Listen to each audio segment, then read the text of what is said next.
Jesus disse-lhes: uma coisa vos hei de perguntar: é lícito nos sábados fazer bem ou fazer mal, salvar a vida ou matar? E olhando para todos em redor, disse ao homem: estende a tua mão. E ele assim o fez, e a sua mão lhe foi restituída sã como a outra. E ficaram cheios de furor por isso, uns com os outros conferenciavam sobre o que fariam a Jesus. Amém? Amém. Os irmãos se assentem.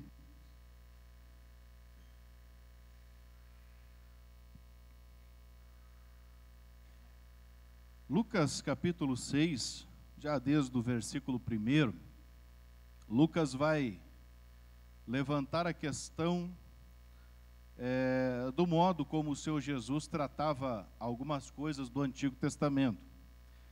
E por mais que o texto possa, numa leitura rápida, superficial, muitas vezes desatenta, possa dar a ideia que Jesus está violando o sábado, jamais é isso que está acontecendo.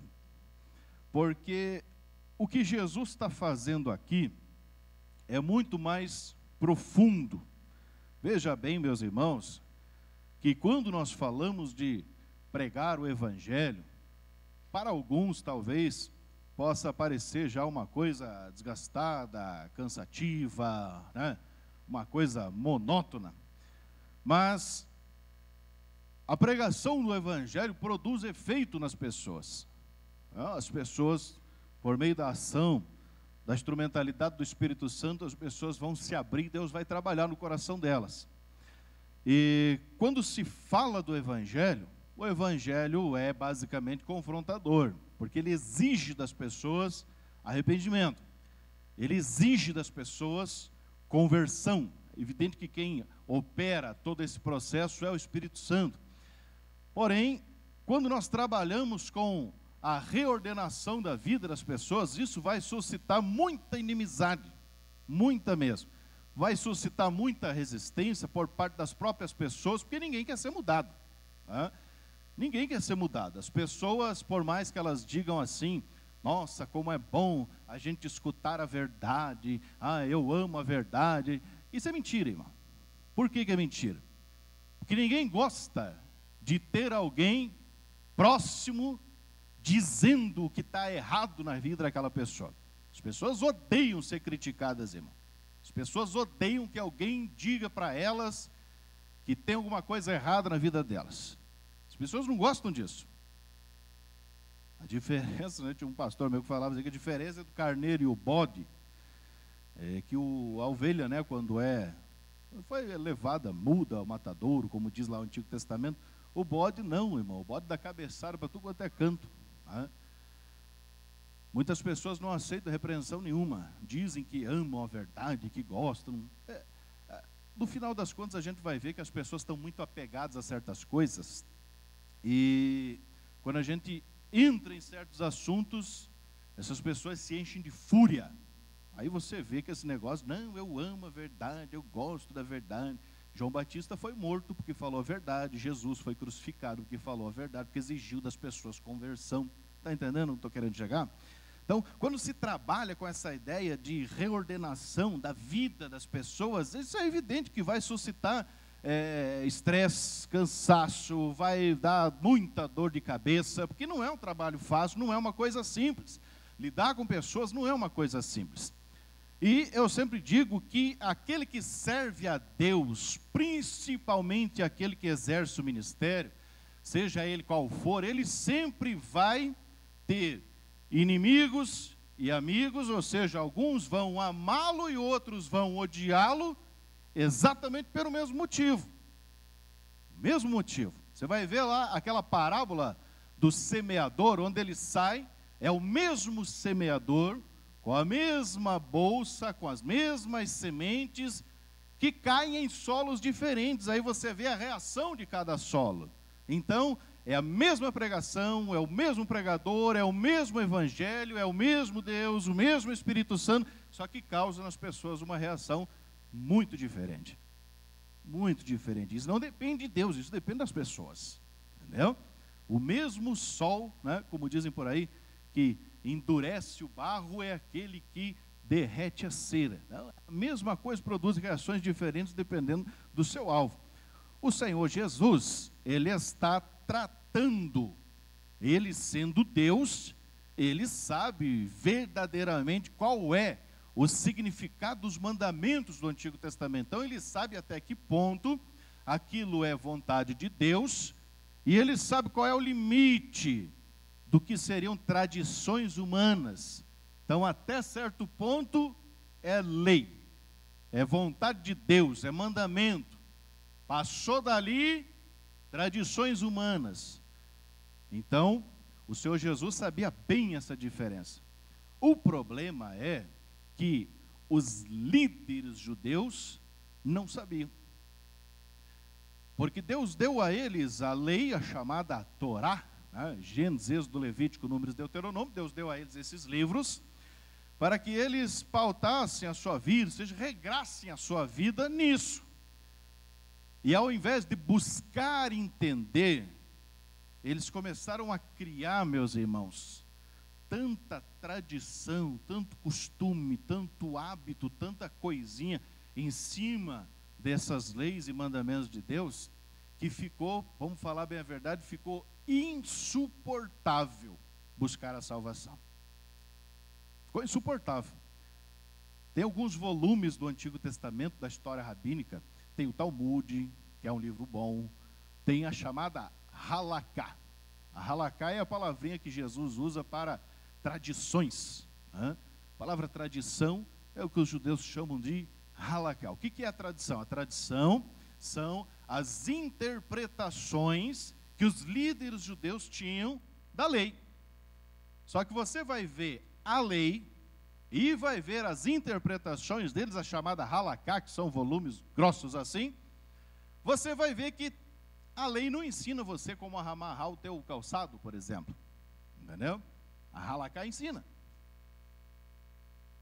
Isso vem da lei? Não, isso vem do meio termo, da interpretação. Tem gente que enche a boca para dizer assim, não, essa é tua interpretação, eu tenho a minha. Os líderes judeus, irmão, não conseguiram interpretar direito. Agora a pessoa não sabe se João e João Batista, né, são a mesma pessoa, se Jesus e Genésio são parentes, e a pessoa pensa que a interpretação dela é a que vai estar valendo. Não, eu posso ler, eu vou interpretar do meu jeito, irmão. O mesmo Deus que deu a Bíblia Sagrada também deu mestres para ensinar a Bíblia Sagrada. Deus não deixou a gente na mão, é ou não é? O eunuco que estava voltando para a Etiópia, teve um encontro com Filipe, e o Filipe pergunta para ele, você entende o que lê? Ele diz, como é que eu vou entender se alguém não me explicar? Então nós precisamos sim da interpretação, e Deus levantou homens com esse dom, com essa graça, com essa habilidade de nos dar essa interpretação. Mas isso não é todo mundo não, né? E o Senhor Jesus sabia que na mente dos líderes judeus não estava a essência da lei, estava o excesso da tradição, da chamada Halaká, os seus excessos, né? E o Senhor Jesus precisa combater algumas coisas, porque não tem como ele tratar da vida das pessoas, sendo que os judeus colocaram sobre as costas deles um inferno de regras e regras e regras e proibições, e não davam liberdade algumas para as pessoas.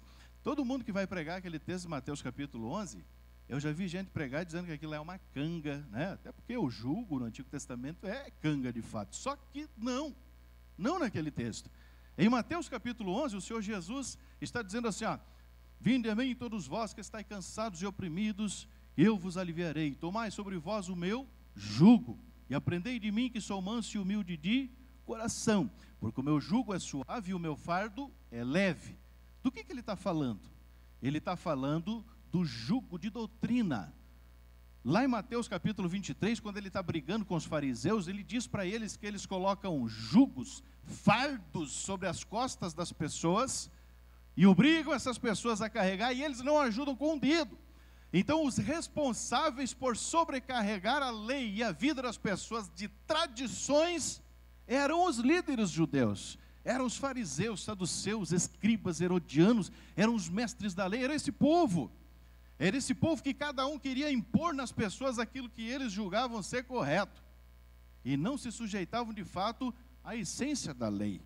E um dos problemas que eles criaram, que está sendo tratado no capítulo 6 de Lucas, é o problema do sábado. Porque no Antigo Testamento nós temos lá o decálogo, o quarto mandamento é que o indivíduo tem que guardar o sábado.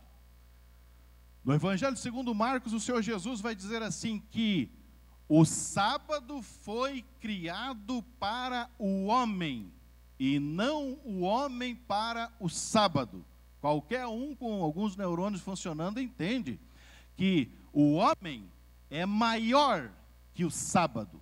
O sábado foi criado para benefício do homem, para que o homem deixasse de trabalhar naquele dia e contemplasse as obras de Deus, contemplasse as coisas de Deus, ou seja, rendesse a Deus um tempo único. O sábado era isso, era o descanso de Deus e o momento no qual a pessoa descansava dos seus trabalhos e contemplava aquilo que Deus fez. Porque lá no Gênesis Deus criou as árvores frutíferas e as infrutíferas. Uma para servir de alimento e a outra para ser contemplada. Deus simplesmente criou e deu isso para o homem para que ele saiba que ele precisa se alimentar, mas ele também precisa dar um descanso para ele contemplar as coisas de Deus. Então, o sábado tem um propósito de beneficiar o homem, trazer benefício. Agora, a partir do momento que o sábado se torna um empecilho, eu só estou dizendo isso, sabe por quê, irmão? Porque a partir do momento que as regras deixam de ser boas, né, e começam a passar por exageros, elas acabam burocratizando as coisas. Tem alguns governos que matam o povo no cansaço com burocracia. Não é? Por que eles fazem isso? Porque tem muita coisa que eles odeiam, é contra a ideologia deles, mas eles não podem tirar porque está na Constituição, então eles fazem de tudo para dificultar o máximo possível para que as pessoas desanimem na metade do caminho e não terminem aquilo que elas começaram. Ou não é? É uma burocracia terrível, porque eles sabem que as pessoas vão preferir sofrer um pouquinho mais ou pagar um pouquinho mais do que se submeter àquele sofrimento terrível. Burocracia. A burocracia traz sobre nós um fardo que nos desanima. E o que os líderes judeus fizeram com a lei foi sobrecarregá-la de regras que não eram a vontade de Deus e jogar todas essas regras em cima das costas do povo. Aí Jesus diz: vocês estão cansados, vocês estão oprimidos, venham sobre mim, tomem sobre vós o meu jugo. Por quê? Porque Jesus veio para trazer novamente a ideia central da lei, que está centrada no amor. O amor é o resumo da lei, o amor é o resumo da vontade de Deus. Jesus criticou os seus líderes judeus ali, dizendo para eles: vocês estão se baseando em tradições e hábitos humanos e estão ignorando o essencial da lei, que é a misericórdia e a justiça. Então aí você vê que eles pegaram o núcleo da vontade de Deus e foram enchendo de coisa em cima, e o povo não queria mais saber, irmão. Não tinha mais como buscar Deus, não tinha como mais buscar a salvação, porque ficou um porre. As pessoas desanimavam de tentar servir a Deus, porque é tanta regra, que você não aguenta mais. Aí o Senhor Jesus diz assim: tomai sobre vós o meu jugo, aprendei de mim que sou manso e humilde de coração. E no finalzinho ele diz assim: e encontrareis descanso para as vossas almas. O Senhor Jesus veio tirando toda aquela carga de tradições humanas e deu a eles a essência. Baseie-se na essência para você não errar. O Juninho pregou aqui no domingo, falou uma palhinha sobre a questão do amor, que é ele a essência da lei. Aqui, meus irmãos, o Senhor Jesus já foi, eu não digo repreendido, foi confrontado, né? Na primeira parte do capítulo 6, ele foi confrontado pelos judeus porque os seus discípulos estavam pegando espigas, né, no caminho, e isso era um dia de sábado, e já repreenderam ele, os seus discípulos estão pegando espigas, e no dia de sábado isso não pode, isso é trabalho.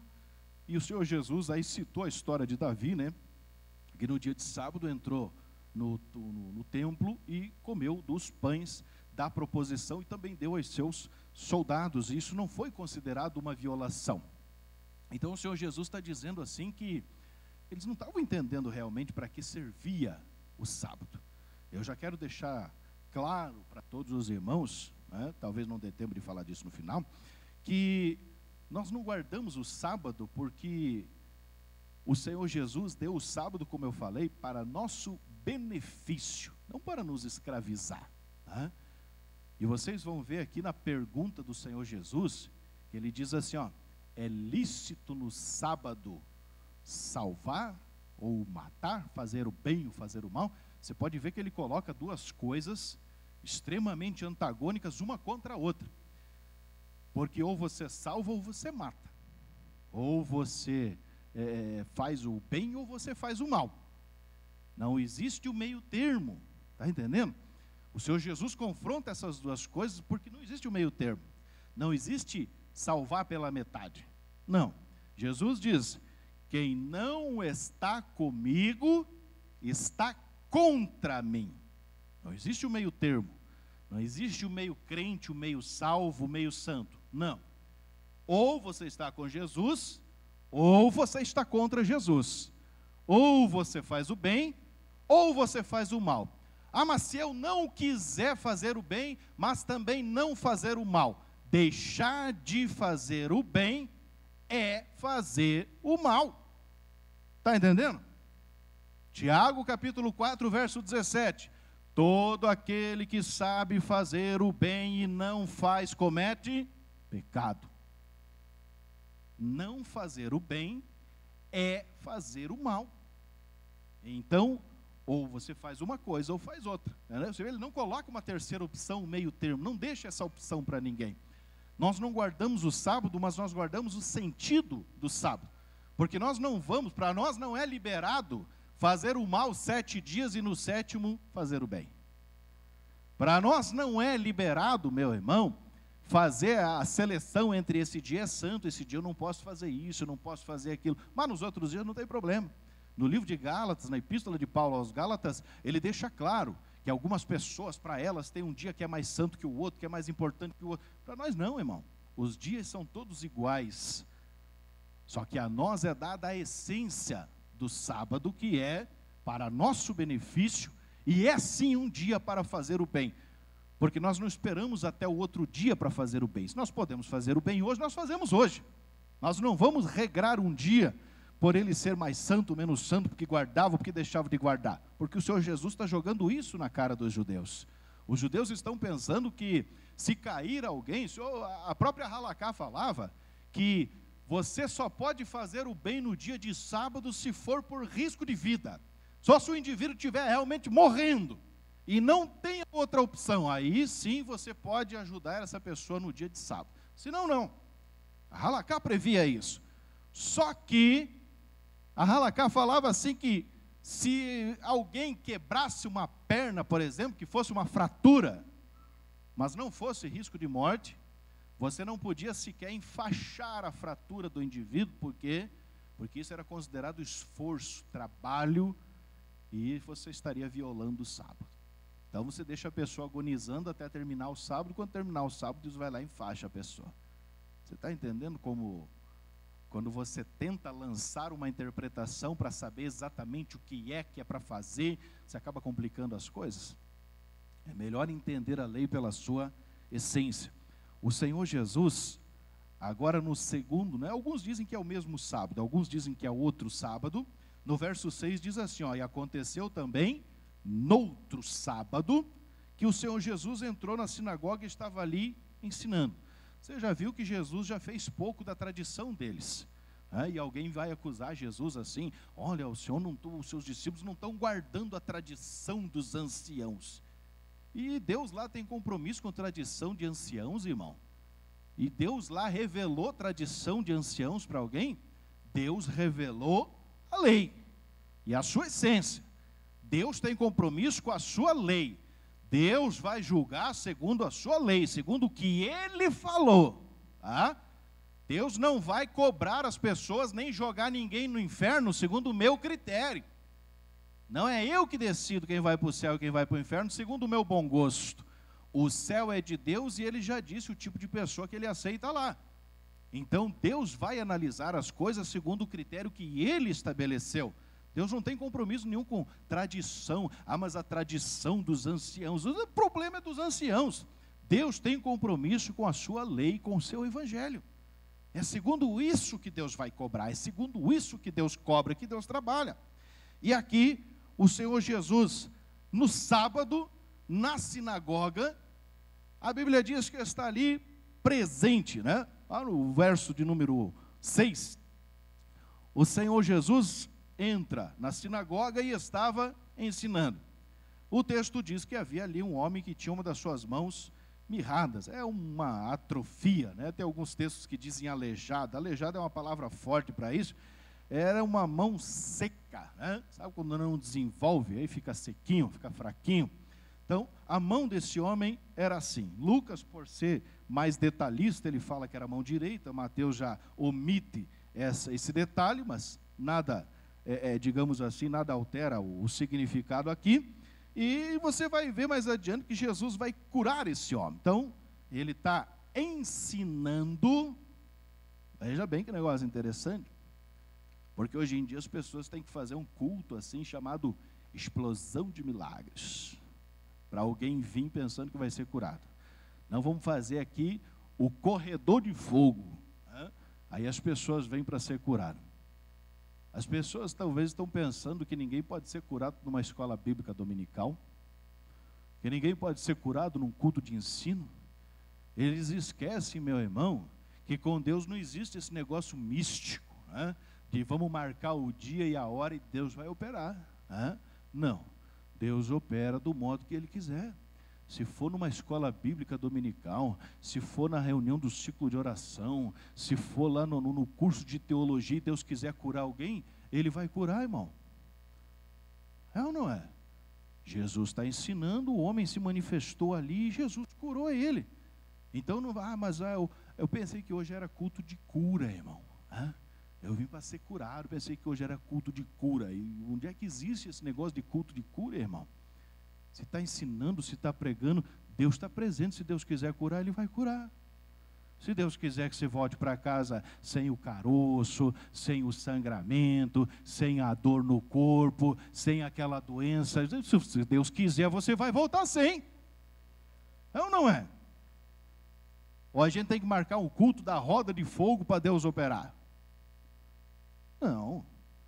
Jesus está ensinando e Ele vai curar, sim. Sabe que o ministério de Jesus é ensino e pregação. Ele está ensinando e esse homem vai ser curado. O interessante é que no versículo de número 7, nós vemos que além do povo e além deste homem, estão ali também os fariseus e os escribas, que eu já mencionei, que eles são adeptos da tradição, né? Da chamada halakha. Os escribas e os fariseus estavam fazendo o quê? Observavam-no para ver se ele fazia o quê? Se ele iria curar esse homem no dia de sábado. Para quê? Para acharem de que o acusar. Irmão, veja bem, algumas pessoas quando... Vamos pegar desde o início, né? Não dá tempo, eu faço muito rodeio, irmão, para falar. Algumas pessoas, elas se preocupam muito, assim, com o que os outros estão falando de mim, né? Os outros estão falando de mim, tem gente que fica preocupada, né? Ai, será que estão falando de mim? Ai, o que estão falando de mim? A pior coisa que pode acontecer é você descobrir o que estão falando de você, né? O autor de Provérbios diz que nós temos que evitar andar tentando escutar o que os outros falam da gente, porque pode acontecer da gente descobrir.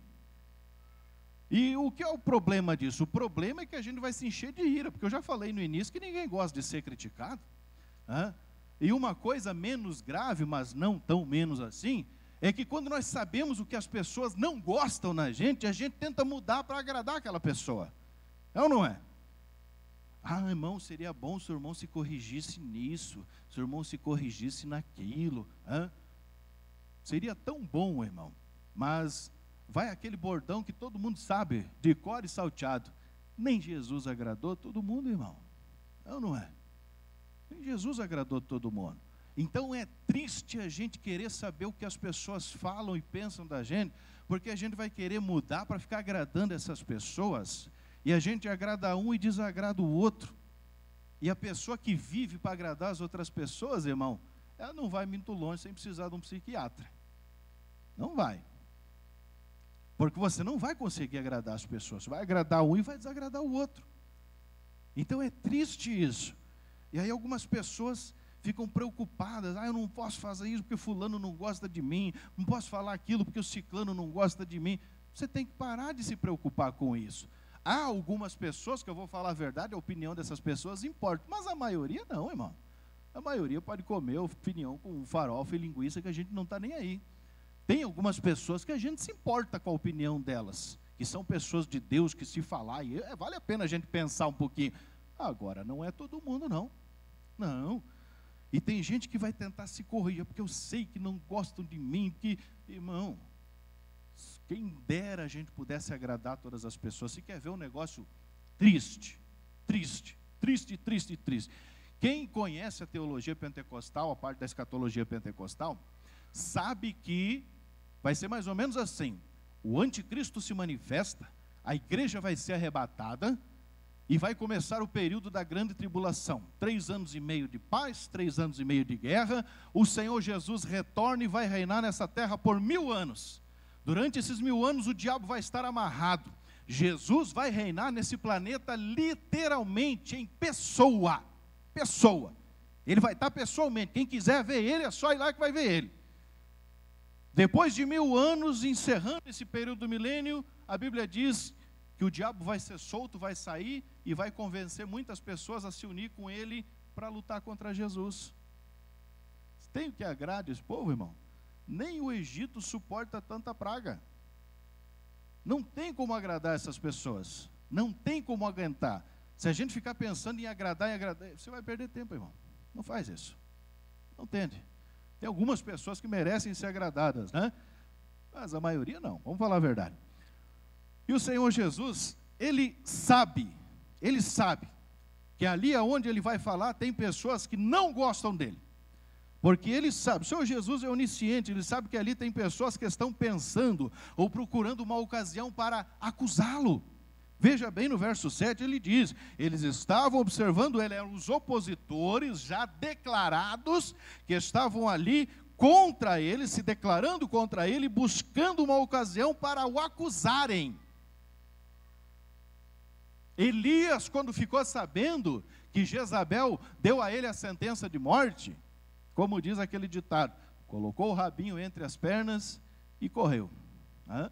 Foi lá para a caverna, se escondeu, chorou: Senhor, só eu fiquei, e agora querem me matar. É ou não é? O Senhor Jesus sabia que esse povo odiava Ele.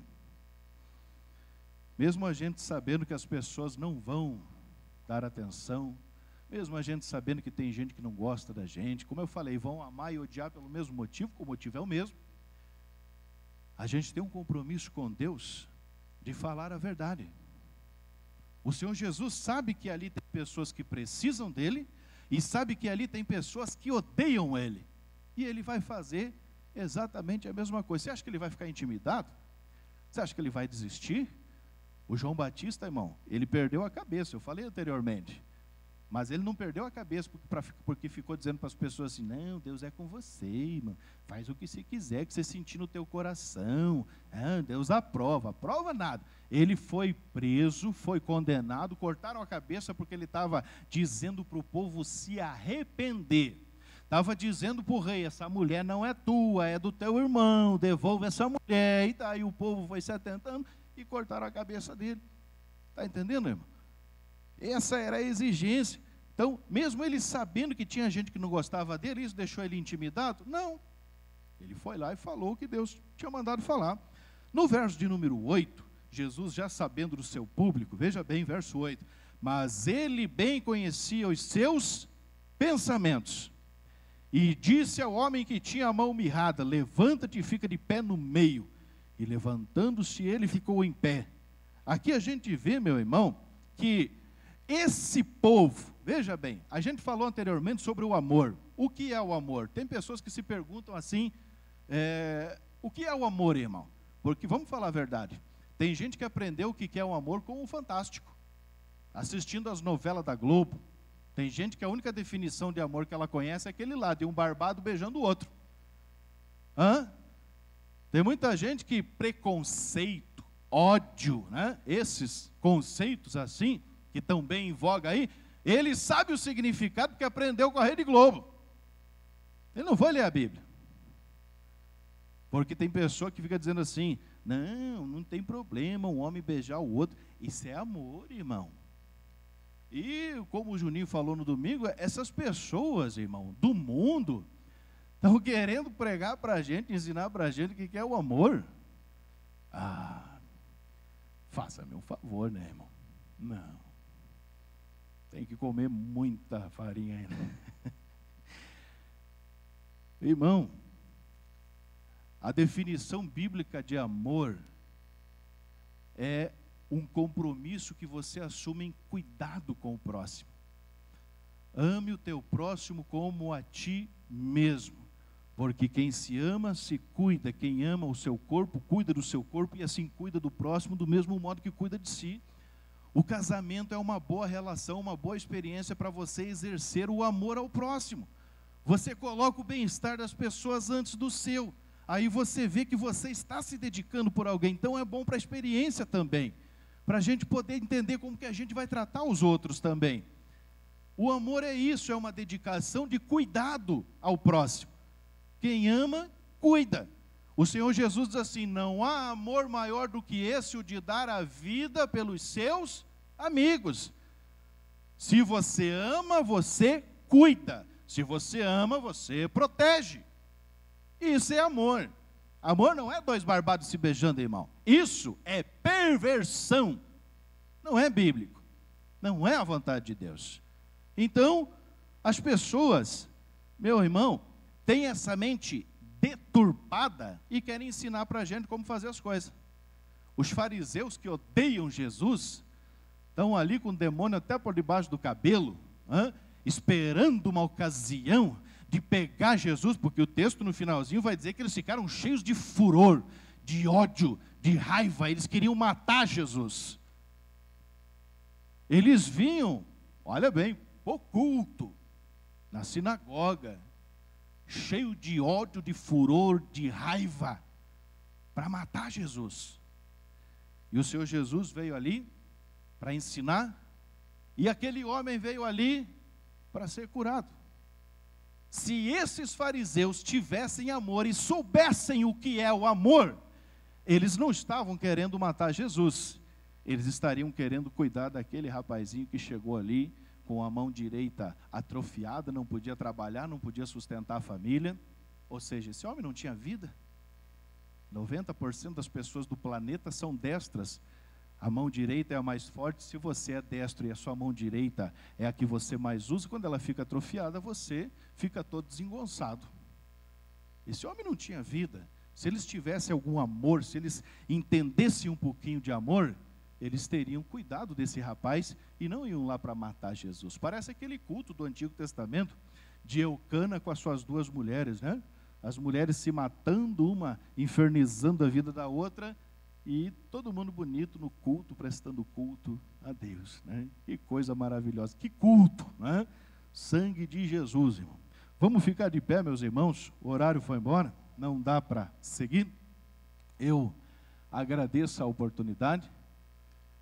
Quero orar com os irmãos, para que Deus nos ajude, nos abençoe, e nos dê discernimento nesses tempos de muita confusão, meus irmãos, de muita confusão. Vamos orar. Grande Deus, em nome do nosso Senhor e Salvador Jesus Cristo, nós queremos agradecer ao Senhor pela vida, Senhor Deus, desta igreja, pela vida dos nossos pastores que sempre têm cuidado de nós, ó Pai. Ainda que muitas pessoas vejam, Senhor Deus, que o evangelicalismo possa exigir algumas coisas. Nós sabemos, ó Pai, que tudo é para o bem daqueles que servem ao Senhor. Nós sabemos, ó Deus querido, que o Senhor Deus tem compromisso de cuidar dos teus filhos, ó Pai. Em nome do Senhor Jesus, nós pedimos a Ti que nos dê uma compreensão boa, clara, nítida da Tua vontade, do Teu querer, para que não haja, Senhor, esta confusão, para que nós possamos, tendo o mesmo Espírito, participando do mesmo corpo, que nós possamos ter os mesmos propósitos, falar a mesma língua, ter o mesmo direcionamento, a mesma intenção. Em nome do Senhor Jesus, nos ajuda, ó Pai querido, para que nós tenhamos a mente de Cristo, os interesses do Senhor, a vontade do Senhor, o querer do Senhor. Abençoe a nossa vida, Pai. Em nome do Senhor Jesus Cristo, cuida de nós e nos abençoa mais uma vez, em nome do Senhor Jesus. Amém.